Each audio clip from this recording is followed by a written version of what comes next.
Hello everyone and welcome to maths poll. आज मैं लाई हूँ एक ऐसी वीडियो जो बहुत ही ज़्यादा काम आने वाली है उन लोगों के जो CSIR नेट एग्जामिनेशन मैथमेटिक्स के लिए प्रिपेयर कर रहे हैं। तो मैं लाई हूँ फ्रीक्वेंटली आस्क्ड क्वेश्चन की एक लिस्ट जिसमें बहुत से ऐसे क्वेश्चंस होंगे जो CSIR हर बार पूछता ही है and you must practice them ताकि ये क्वेश्चन तो आपके हाथ से निकले ही ना। ठीक है, तो शुरू करते हैं आज का वीडियो। तो जो पहला कॉन्सेप्ट है वो आता है Cauchy integral formula. Cauchy integral formula मैं अभी बताऊंगी क्या होता है। देखो आप ये नोटिस करो, मैं यहाँ पे लिस्ट भी लेके आई हूँ। एक स्क्रीन में इतने ही क्वेश्चन आ सकते थे, लेकिन आप ध्यान दो कि 2011 हो गया, फिर 15, 16, 19, 17, 18 इस टाइप का क्वेश्चन एक तो आता ही आता है, एक से ज़्यादा भी आ जाते हैं। ठीक है, तो इसमें आपको सिर्फ ये ध्यान देना है कॉशी इंटीग्रल फार्मूला क्या होता है, सिर्फ एक फार्मूले से आपका आंसर आ जाएगा। तो हम ट्राई करते हैं इसका एक क्वेश्चन। तो कॉशी इंटीग्रल फार्मूला का सबसे लेटेस्ट मैं यहाँ पे अपने लेके आई हूँ, जो है 2019 जून का क्वेश्चन है। इसमें आई वुड सजेस्ट कि आप एक बार पॉज करके इस क्वेश्चन को खुद से ट्राई करें, उसके बाद प्ले करके देखें कि आपका आंसर क्या आया है। ठीक है, तो इसका क्वेश्चन ऐसा है, सी एक क्लोज कंटूर दिया हुआ है, ठीक है, जिसका रेडियस हाफ है और सेंटर आइटा है। ठीक, तो कॉशी इंटीग्रल फार्मूला होता क्या है। कॉशी इंटीग्रल फार्मूला के लिए नेसेसरी कंडीशन होती है कि एफ जेड एक एनालिटिक फंक्शन है, सी हमें गिवन है एक क्लोज्ड कंटूर। ठीक है, और क्लोज कंटूर में भी जैसे होता है ना, z minus A is equal to r. ठीक है, तो आर हो गया रेडियस और ए हो गया सेंटर। तो integral over C F Z by Z minus A raise to n plus one D Z is equal to 2 pi F F का nth derivative at A by n factorial. तो Cauchy integral formula के लिए मैंने आपको बताया, मैं जो यहाँ पे बता रही हूँ वो हायर ऑर्डर डेरिवेटिव है, ताकि मैं एक साथ सारे कॉन्सेप्ट कवर करूँ, इसीलिए मैंने हायर ऑर्डर डेरिवेटिव लिया है।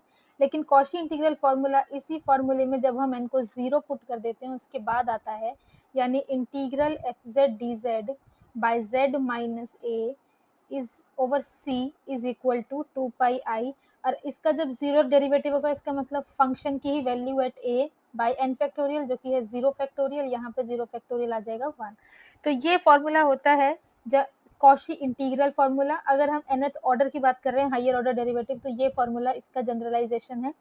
ठीक है, तो यहाँ पे सी एक क्लोज कंटूर है, फंक्शन एनालिटिक होना चाहिए। तो इस कंडीशन में ये जरूरी नहीं है कि ए सेंटर है आर रेडियस हो, आपको सिर्फ इतना देखना है कि सी एक क्लोज कंटूर है और ए उसके अंदर आना चाहिए। ए इसके अंदर का कोई भी पॉइंट हो सकता है इस कर्व के अंदर का, और सी को होना चाहिए क्लोज। तो आप ये फॉर्मूला उस केस में लगा सकते हैं, और एफ होना चाहिए सी पे एनालिटिक।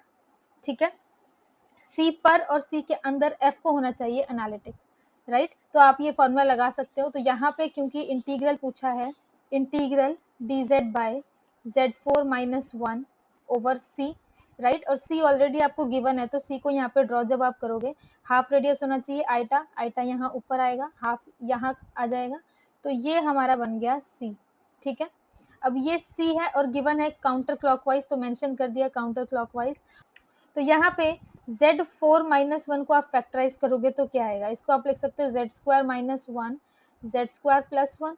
ठीक है, इसके अलावा इसके आगे आप लिख सकते हो z स्क्वायर माइनस वन को z minus one Z plus one, और क्योंकि कॉम्प्लेक्स है तो z स्क्वायर प्लस वन को भी आप दो में ब्रेक कर सकते हो, z minus iota z plus iota, right. अब इसमें से हमें कौन सा चाहिए, इस सर्कल के अंदर सिर्फ आयोटा आ रहा है।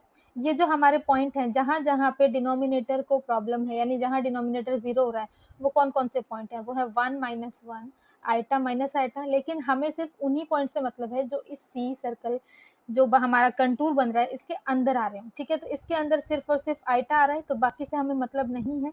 तो मैं इस फैक्टर को, जो कि क्या है 1 by Z four minus one, इसको जब मैं फैक्टराइज करूंगी, यानी Z minus one Z plus one Z minus iota Z plus iota, तो नीचे सिर्फ वही फैक्टर छोड़ूंगी जहां पे वो पॉइंट आ रहा हो जो सर्कल के अंदर था। ठीक है, यानी मैं सिर्फ आयोटा वाला फैक्टर, यानी जो फैक्टर इसको 0 बना रहा है, सिर्फ इस फैक्टर को नीचे रख के बाकी सब कुछ ऊपर ले जा सकती हूँ। तो वैल्यू क्या आएगी, अगर मैं इस इंटीग्रल को लेके चलूँ तो आएगा integral C 1 by Z minus one Z plus one and Z plus iota divide by z minus iota D Z. अब ये बन रहा है हमारे इंटीग्रल का form, C F Z Z minus A D Z type का ये form बन चुका है। तो इसका हमारा आंसर क्या था 2 पाई आई इंटू, ये जो इंटीग्रल की वैल्यू थी कॉशी इंटीग्रल फॉर्मूला से आ जाती है 2 pi i into f of ए। ठीक है, यहाँ ए क्या है, ए हमारा आ गया आइटा, तो ए की वैल्यू भी हमें मिल चुकी है, तो हमारा आंसर हो जाएगा 2 pi i into f of i, और फंक्शन एफ क्या है, जो भी ऊपर है ये हमारा फंक्शन एफ है। तो इस इंटीग्रल की वैल्यू हो जाएगी equal 2 pi i into f of i के। एफ ऑफ जेड है 1 by Z minus one, Z plus one, Z plus iota. तो अगर मैं एफ ऑफ आयोटा निकालूंगी तो वो आ जाएगा 1 by iota minus one, iota plus one into iota plus iota, ये वैल्यू आ जाएगी। ये a minus b into a plus b है, इसका मतलब iota square minus one square into दो iota plus iota is two iota, right. तो यहाँ से हमें वैल्यू मिल गई 1 बाय आइटा स्क्वायर हो गया minus one into two iota. तो यहाँ से मुझे एफ ऑफ आई की वैल्यू मिल चुकी है जो है 1 by two iota into minus two, है ना, ये वैल्यू हो गई माइनस टू और ये टू आइटा, तो two iota into minus two f of i की वैल्यू हो गई है। हमारा आंसर है 2 pi i into f of i, और एफ ऑफ आई अभी हमारा आया है 1 by two iota into minus two, iota से आइटा कैंसिल, टू से टू कैंसिल, हमारा आंसर आ चुका है pi by minus two, that is answer a. अगर आपका भी आंसर ए है तो वेरी गुड। तो यहाँ से आप देख सकते हो कि सिर्फ एक फॉर्मूला कॉशी इंटीग्रल का आता है और उससे आप ये कॉन्सेप्ट को कवर कर सकते हो। इस टाइप का एक क्वेश्चन हर बार पेपर में आ रहा है और बहुत ही सिंपल होता है, एक नहीं मैंने एक से ज़्यादा भी क्वेश्चन देखे हैं इसी। नेक्स्ट जो कॉन्सेप्ट है वो आता है इरिड्यूसिबिलिटी ऑफ अ पॉलिनोमियल, मतलब आप किसी पॉलिनोमियल को देख के उसको बता सकते हो कि नहीं कि ये इरिड्यूसिबल है या नहीं। कुछ 4-5 रूल होते हैं और उससे आप बता सकते हो, और ये क्वेश्चन भी हर बार पेपर में आ रहा है। यहाँ पे मैं कुछ लिस्ट भी आपके सामने लेके आई हूँ, दिसंबर 2013, 14, 17, 15, 18, इवन आगे भी है 19 में भी मैंने देखा था। तो यहाँ पे आप ये नोटिस करोगे, आपको फील्ड पता होनी चाहिए। बार बार पूछ रहे हैं कि कोई भी पॉलिनोमियल दे देंगे और कहेंगे बताओ ये इरिड्यूसिबल है या नहीं। सेक्शन सी में ज़्यादातर ये क्वेश्चन दिख रहे हैं, आपको नोटिस करा होगा सारे क्वेश्चन सी से हैं, ठीक है। तो इसका मतलब ये बहुत बहुत ज़्यादा इंपॉर्टेंट क्वेश्चन है, बहुत सिंपल लॉजिक से होता है, कुछ 4-5 रिजल्ट हैं और हो जाता है। तो अब इसमें से एक क्वेश्चन ट्राई कर लेते हैं। इरिड्यूसिबिलिटी का कॉन्सेप्ट आई वुड सजेस्ट कि आप कभी भी स्किप करने की सोचे भी नहीं। थोड़े से रिजल्ट हैं, आपकी प्रैक्टिस के साथ वो रिजल्ट आपको सारे याद हो जाएंगे और उसके बाद आप बता सकते हो कि कोई किसी फील्ड पे रिड्यूसिबल है या नहीं। तो ठीक है, शुरू करते हैं ये क्वेश्चन। इरिड्यूसिबल का मतलब क्या होता है? किसी फंक्शन को या पॉलिनोमियल को अगर मैं आर एक्स बोल रही हूँ, इसका मतलब ये पॉलिनोमियल है जिसका कोफिशिएंट इस आर से आ रहा है, ठीक है। ये आर जरूरी नहीं है रियल हो, ठीक। जैसे यहाँ पे zx का एग्जांपल दिया है, इसका मतलब पॉलिनोमियल जिसके कोफिशिएंट सारे z से आ रहे हैं। अगर आप उसको इस पॉलिनोमियल को px इंटू क्यू एक्स में लिख पाओ, जिसमें degree of px and degree of Q x ये दोनों ही पॉजिटिव हैं, अगर दो में आपने लिख दिया प्रोडक्ट और दोनों की डिग्री स्ट्रिक्टली पॉजिटिव, यानी एक या एक से ज्यादा, यानी ना तो ये कांस्टेंट ना तो ये कांस्टेंट, तो इस केस में ये फंक्शन हो जाएगा रिड्यूसिबल, राइट, क्योंकि आपने उसको दो में रिड्यूस कर दिया है, राइट। लेकिन अगर आप ऐसा ना कर पाओ, आपको अगर फैक्टर करना है तो या तो इसकी डिग्री जीरो आ जाए या इसकी डिग्री जीरो आ जाए, तो इस केस में आप बोलोगे कि ये जो फंक्शन है वो बन जाएगा इरिड्यूसिबल फंक्शन। तो हमें देखना है कि कोई भी पॉलिनोमियल दे के हमें ये पता लगाना है कि क्या गिवन जो हमें इंटीग्रल डोमेन दिया हुआ है, क्या उसके ऊपर जो भी पॉलिनोमियल है ये इरिड्यूसिबल है या रिड्यूसिबल है, यानी क्या उसे आप फैक्टराइज कर सकते हो या नहीं। तो एक बहुत ही ज़्यादा इम्पॉर्टेंट क्राइटेरिया होता है आइंस्टीन क्राइटेरिया। आइंस्टीन क्राइटेरिया में आपको क्या करना होता है कि आपको एक पॉलिनोमियल ढूंढना है, एक प्राइम नंबर ढूंढना है, एक ऐसा प्राइम आप ढूंढ पाओ जिसमें जैसे आपके पास कोई पॉलिनोमियल है, तो कोई भी पॉलिनोमियल हो सकता है, वो X raise to N, A N X N, A N minus one, X N minus one करते करते यहाँ चले जाएंगे, लास्ट में एलिमेंट आएगा ए जीरो या ए वन एक्स प्लस ए जीरो, ठीक है। आप पीछे से शुरू करो, ये जो p प्राइम है वो इन सब के कोफिशिएंट को डिवाइड करे, यानी p divides A zero, p divides A one करते करते p divides A N minus one, लेकिन p does not divides A N. p पीछे से सारे कोफिशिएंट्स को डिवाइड करते हुए आ रहा है, लेकिन xn के कोफिशिएंट को डिवाइड नहीं करेगा, और p स्क्वायर ए जीरो को डिवाइड नहीं करेगा, यानी p xn के कोफिशिएंट को डिवाइड ना करे, p स्क्वायर ए नॉट को, यानी जो कांस्टेंट टर्म है उसको डिवाइड ना करे। अगर आप ऐसा एक p ढूंढ पाते हो तो फिर ये पॉलिनोमियल इरिड्यूसिबल हो जाता है, ठीक है। और ये क्राइटेरिया ZX के ऊपर लगता है, यानी अगर आपके पास एक पॉलिनोमियल गिवन है, you just have to find a prime number. अगर आप ऐसा प्राइम ढूंढ पाओ जो कांस्टेंट से लेकर सारे कोफिशिएंट्स को p डिवाइड करे, लेकिन p स्क्वायर सबसे बड़े कोफिशिएंट को, सबसे बड़े पावर के कोफिशिएंट को डिवाइड ना करे, ठीक है, और p स्क्वायर कांस्टेंट टर्म को डिवाइड ना करे, तो आप बोल सकते हो कि ये जो पॉलिनोमियल है वो ZX के ऊपर इरिड्यूसिबल है, ठीक है। लेकिन ये ZX के लिए है, राइट। तो जो एक क्वेश्चन है पहला, उसमें तो आप देखो ए पार्ट में x4 प्लस 10x प्लस 5, इसको आप लिख सकते हो x4 plus 0x³ plus 0x² plus 10x plus 5। अब प्राइम अगर p ही ले लें, तो अगर p को 5 लूँ तो 5 डिवाइड्स 5, ये वाला तो हो गया, ठीक है। उसके बाद 5 डिवाइड्स 10, तो ये वाला भी हो गया। फिर 5 divide 0, 5 divide 0, right, but 5 does not divides 1, right. और 5 का स्क्वायर भी a0 को डिवाइड नहीं कर रहा है, a0 क्या है, 5 है, डिवाइड नहीं कर रहा है। तो इसका मतलब 5 हमें एक ऐसा प्राइम मिल गया जो आइंस्टीन क्राइटेरिया को सेटिस्फाई कर रहा है। और क्वेश्चन में पूछा इसमें से कौन से पॉलिनोमियल इरिड्यूसिबल हैं, तो हमारा ए ऑप्शन तो हो गया है, ठीक। अब नेक्स्ट एक हमारे पास रिजल्ट होता है रूट टेस्ट। ये रूट टेस्ट सिर्फ डिग्री 2 और डिग्री 3 के लिए होता है। क्यों? क्योंकि अगर कोई पॉलिनोमियल डिग्री 2 का है और आपने उसे रिड्यूस किया, तो ये 1 + 1 डिग्री में आएगा ना, पॉजिटिव डिग्री होनी चाहिए, तो 1 + 1। अगर 3 है तो उसको भी 1 + 2 में ही ब्रेक कर सकते हैं, दोनों पॉजिटिव अगर आपको। तो इसका मतलब अगर आपको किसी पॉलिनोमियल को रिड्यूसिबल दिखाना है, तो उसको अगर आप ब्रेक कर पा रहे हो डिग्री, तो आपको यही 2 ऑप्शन मिलते हैं। तो उसमें से क्योंकि एक आ ही रहा है दोनों में, एक यानी एक डिग्री का पॉलिनोमियल यानी कुछ इस टाइप का होगा, फैक्टर देगा, तो यहाँ से जो इसका रूट होगा x = a, वो इस पॉलिनोमियल का भी रूट होगा। तो इसका मतलब हम लिख सकते हैं इस रूट टेस्ट को कि अगर डिग्री 3 है या डिग्री 2 है, तो उस केस में आप बोल सकते हो कि अगर आपके पास Rx में r का कोई एलिमेंट मिल गया जो आपके पॉलिनोमियल को 0 बना रहा है, यानी if you find a root of this polynomial in this field, तो इसका मतलब ये जो f ऑफ x है ये ऑब्वियसली रिड्यूसिबल हो जाएगा। तो ये if and only if result है। तो इसका मतलब है अगर आप एक रूट फाइंड कर पाओ तो वो रिड्यूसिबल, और अगर रिड्यूसिबल है तो रूट फाइंड कर पाओगे। तो ये सिर्फ डिग्री 3 और डिग्री 2 के लिए ही अप्लाई होता है। तो आपको यहाँ पे ध्यान देने की जरूरत है कि डिग्री 2 या 3 है कि नहीं। तो यहाँ पे डिग्री 3 आपको नजर आ रही है, x की डिग्री 3, x³ - 2x + 1। एक और पॉलिनोमियल है x³ + x + 1, ठीक है।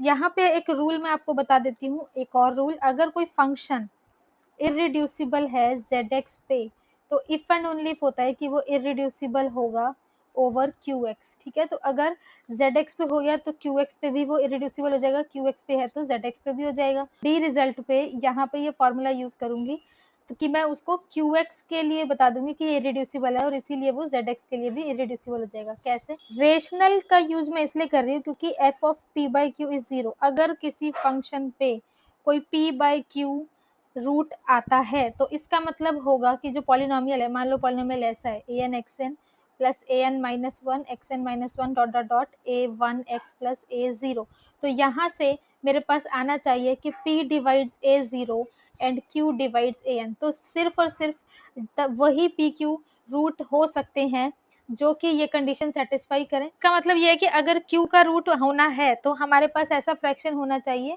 जिसमें न्यूमरेटर कांस्टेंट टर्म को डिवाइड करे और डिनोमिनेटर हाईएस्ट पावर के कोफिशिएंट को डिवाइड कर पाए, लेकिन दोनों ही 1 है, ठीक है। तो p/q की ओनली पॉसिबिलिटी है +-1 q पे, तो सिर्फ 2 ही रूट बन सकते हैं, एक तो +1 और एक -1। अब रख के देखते हैं वैल्यूज। तो पहले में वैल्यू क्या रखनी है, यहाँ पे वैल्यू रखेंगे -1³ -1 +1, तो इससे ये कट गया, यहाँ आ गया -1, 0 तो नहीं आया। 1 रखने भी 1³ + 1 + 1 रखने पर भी 0 नहीं आ रहा है। तो q पे रिड्यूसिबल होने के लिए सिर्फ और सिर्फ 2 ही ऑप्शन थे, और वो दोनों ही फेल हो गए, 0 नहीं ला पाए। और डिग्री 2 और 3 के लिए ये इफ एंड ओनली रिजल्ट होता है कि अगर रूट मिलेगा तो रिड्यूसिबल, अगर नहीं मिलेगा तो इरिड्यूसिबल। क्योंकि q के ऊपर कोई रूट नहीं मिला, इसीलिए ये हो गया इरिड्यूसिबल ओवर QX। और अभी हमने पढ़ा अगर इरिड्यूसिबल ओवर QX है तो इरिड्यूसिबल ओवर ZX है। तो यहाँ से हमें मिल चुका है कि डी पार्ट भी irreducible polynomial over ZX। B part भी 3 डिग्री का पॉलिनोमियल है। इसमें आप क्या रूट लगाओगे? अगर आप एक सबसे पहला आप गेस करो, x को 1 रखोगे तो 1 - 2 + 1 यही 0 आ जाएगा, राइट। तो एक रूट मिल गया। क्योंकि रूट मिल गया इसीलिए ये फैक्टराइज हो सकता है, क्योंकि 3 डिग्री का है ना, और तो डिग्री 2 डिग्री 3 के ऊपर ही हमारा रूट टेस्ट लगता है, रूट हमें मिल चुका है तो ये रिड्यूसिबल है, तो ये ऑप्शन हो गया गलत। और चौथे पार्ट के लिए हमारे पास सीधा फॉर्मूला होता है कि आप इसको ऐसे लिख सकते हो, x square plus x plus one into x square minus x plus one. तो ये तो 4 डिग्री का है, उसे मैंने 2 डिग्री में ब्रेक कर दिया, ये आप सीधा याद भी कर सकते हो, पर ये फॉर्मूला होता है x4 x square plus one का। एंड हेंस क्योंकि ये फैक्टराइज हो गया तो इसका मतलब ये रिड्यूस कर गया, तो यहाँ पे ये ऑप्शन भी हो गया गलत। इसी तरह से आप इरिड्यूसिबल के क्वेश्चन पे अलग अलग जितने भी रिजल्ट हैं उन सबकी जरूर प्रैक्टिस करें और इस टॉपिक को बिल्कुल भी ना छोड़ें। अगर आपका भी आंसर ए और डी है तो ग्रेट जॉब। अगर आपको मेरा काम, मेरी मेहनत पसंद आ रही है तो मैथ्स पोल को लाइक शेयर सब्सक्राइब करना बिल्कुल ना भूलें। अपने दोस्तों को जरूर मैथ्स पोल के बारे में बताएं ताकि मैं अच्छे से अच्छा कंटेंट आपके सामने ला पाऊँ। तो अब आ जाता है हमारा नेक्स्ट कॉन्सेप्ट जो कि है काउंटेबिलिटी ऑफ सेट्स।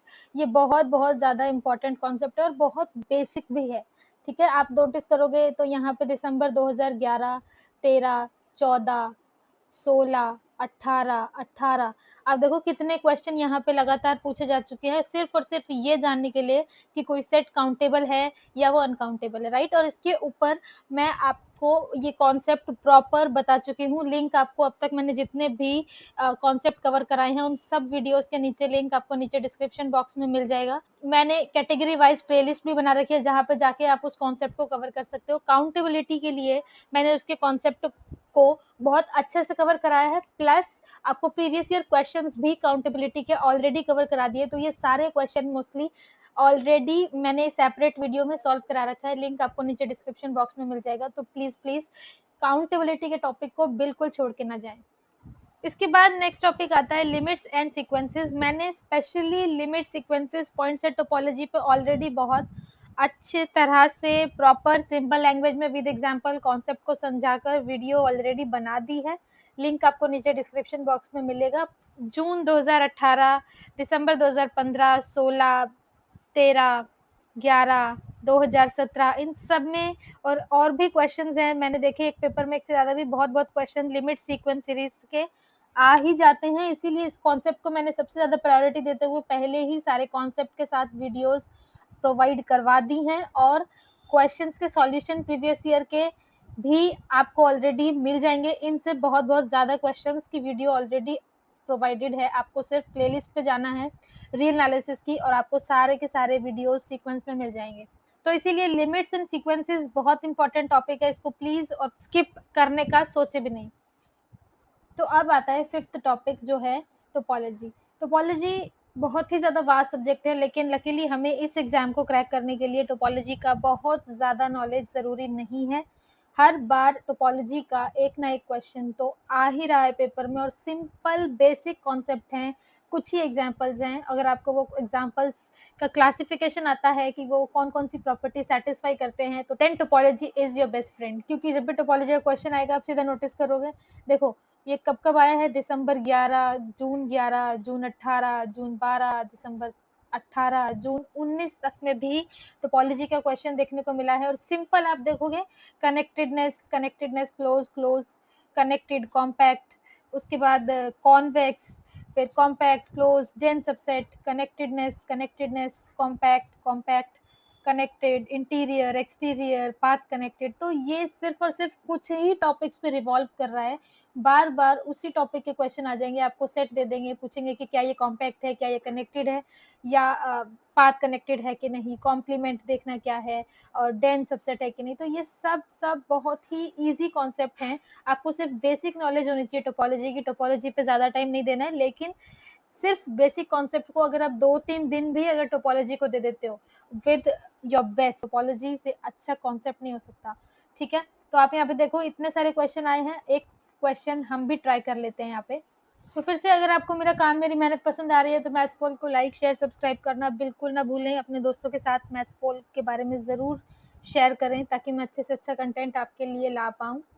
ओके, अब कर लेते हैं क्वेश्चन। ये जून 2019 का मतलब बहुत ही लेटेस्ट क्वेश्चन की मैं यहाँ पे बात कर रही हूँ। आप प्लीज़ आप वीडियो को पॉज करें, इस क्वेश्चन को खुद से ट्राई करें, उसके बाद देखें आपका आंसर क्या आता है। ठीक है, तो क्वेश्चन ये है कि a is a non empty subset of a topological space x. तो ए नॉन एम्प्टी है और a is a subset of x. ठीक है, एक्स टोपोलॉजिकल स्पेस है, कोई भी हो सकता है वो। ये बताना इसमें से कौन सी स्टेटमेंट ट्रू है। 3 मार्क का है, इसीलिए सिर्फ एक ही स्टेटमेंट ट्रू है। ए कनेक्टेड है तो क्या उसका एक क्लोजर कनेक्टेड है या नहीं है, तो यहाँ पे एक सीधा सा रिजल्ट होता है। देखो टोपोलॉजी में आपको बहुत सारे रिजल्ट मिलेंगे, बहुत सारी प्रॉपर्टीज होती हैं और आपस में क्या कनेक्शन होता है, तो ये सारे रिजल्ट्स आपको याद होने चाहिए इंक्लूडिंग द एग्जांपल्स। बस सिर्फ इतना ही टोपोलॉजी में आप कर जाओ, और वो भी सिर्फ connectedness, compactness, locally connected, locally path connected, मतलब जितनी प्रॉपर्टीज हैं आप सिर्फ उसको भी कर लोगे ना, तो भी टोपोलॉजी के बहुत से क्वेश्चन है जो हो जाएंगे। ठीक है, और हर बार 2 से 3 क्वेश्चन टोपोलॉजी के आ ही रहे हैं। ठीक है, तो यहाँ पे मेरे को सिर्फ एक रिजल्ट यूज करना है कि अगर ए कनेक्टेड है, if A is connected, this implies A closure भी होता है कनेक्टेड। इनफैक्ट मुझे ये भी पता है कि अगर ए और ए क्लोजर के बीच में कोई और स्पेस आ जाएगा ना, और अगर ए कनेक्टेड है तो ए क्लोजर तो कनेक्टेड होगा, लेकिन उसके बीच में भी अगर कोई बी मिल रहा है, कोई और सबसेट जो ए को कंटेन कर रहा है, ए क्लोजर में कंटेन हो रहा है, तो बी ऑटोमेटिकली कनेक्टेड हो जाता है। ठीक है, तो यहाँ पे पहला रिजल्ट बोल रहा है कि अगर ए कनेक्टेड है तो जरूरी नहीं है कि ए क्लोजर कनेक्टेड हो, तो ये ऑप्शन हो गया गलत। ओके, तो अब नेक्स्ट आता है कि if A is path connected, क्या उसका क्लोजर भी पाथ कनेक्टेड होता है। तो ये बहुत ही फेमस एग्जाम्पल है कि x साइन 1/x, अगर मैं ये ग्राफ लूं तो ये सेट एक्चुअली क्या देगा, ये जो ग्राफ होता है वो ऐसे जाता है। ठीक है, तो अगर मैं साइन 1/x ग्राफ ड्रॉ करूँ तो ये आएगा, लेकिन जैसे जैसे x की वैल्यू 0 जाती जाएगी, ये y एक्सिस के पास पहुंचेगा, लेकिन ये कभी भी इसको टच नहीं कर पाएगा। ठीक है, तो ये तो है ए सेट, मैंने ए ले लिया, x बिलोंग्स टू r, और उसके बाद मैंने ये वाला सेट, ये सबसेट होगा R2 का, राइट। तो ये सबसेट को मैंने नाम दे दिया एक। क्या ये कनेक्टेड है, ये कनेक्टेड भी है और ये पाथ कनेक्टेड भी है। ठीक है, पाथ कनेक्टेड का मतलब होता है कि आप एक पाथ ढूंढ पाओ, कि कोई भी 2 पॉइंट आप लेके उनको आपस में ज्वाइन कर पाओ। तो कोई भी 2 पॉइंट आप लोगे तो यही पाथ मिल जाएगा।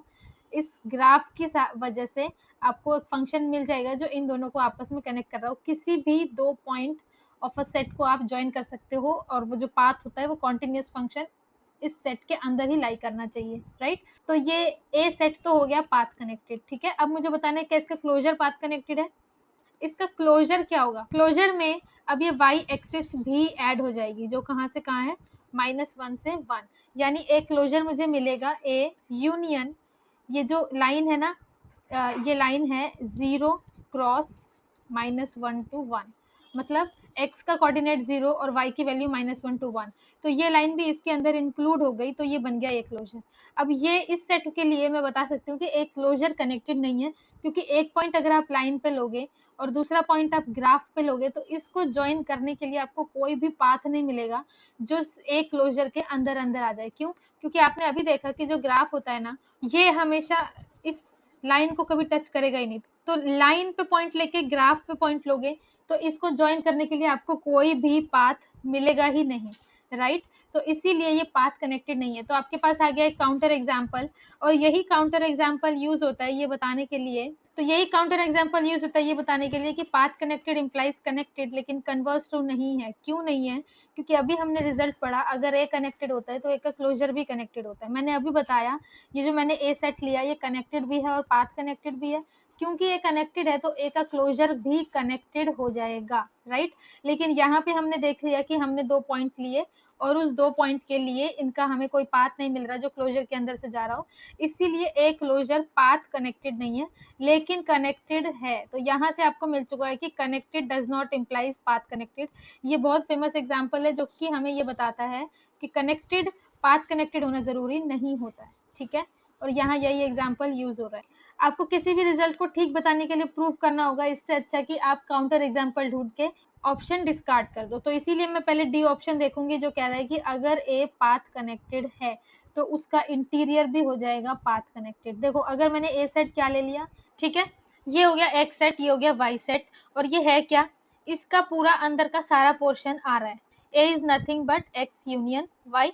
तो इस ये दोनों कनेक्टेड है क्योंकि मैं कोई भी 2 पॉइंट लूं उनको इस कॉमन पॉइंट से मैं ले जा सकती हूँ यहाँ पे, राइट। बाउंड्री भी एक्स के अंदर आ रही है, बाउंड्री वाई के अंदर भी आ रही है, कॉमन पॉइंट भी हमें मिल रहा है, तो ये पाथ कनेक्टेड तो है, ए इज पाथ कनेक्ट। तो अब अगर मैं ए इंटीरियर की बात करूँ तो वो क्या बनेगा, एक्स भी डॉटेड में वाई भी डॉटेड में, सिर्फ अंदर अंदर का एरिया आएगा। अब अगर एक पॉइंट एक्स का एक पॉइंट वाई का लेंगे तो हम उन्हें आपस में जॉइन नहीं कर पाएंगे, तो ये पाथ कनेक्टेड नहीं आएगा। यहीं से हमारा नेक्स्ट रिजल्ट आता है कि अगर ए पाथ कनेक्टेड है, जरूरी नहीं है उसका इंटीरियर पाथ कनेक्टेड हो, इसीलिए डी ऑप्शन इनकरेक्ट हो गया, सी ऑप्शन हो गया करेक्ट। तो आज के सेशन में बस इतना ही। आई होप आपको ये सेशन यूजफुल लगा हो। अगर लगा है तो मैथफुल को लाइक शेयर सब्सक्राइब करना बिल्कुल ना भूलें। And thank you very much for watching. Keep practising. All the best.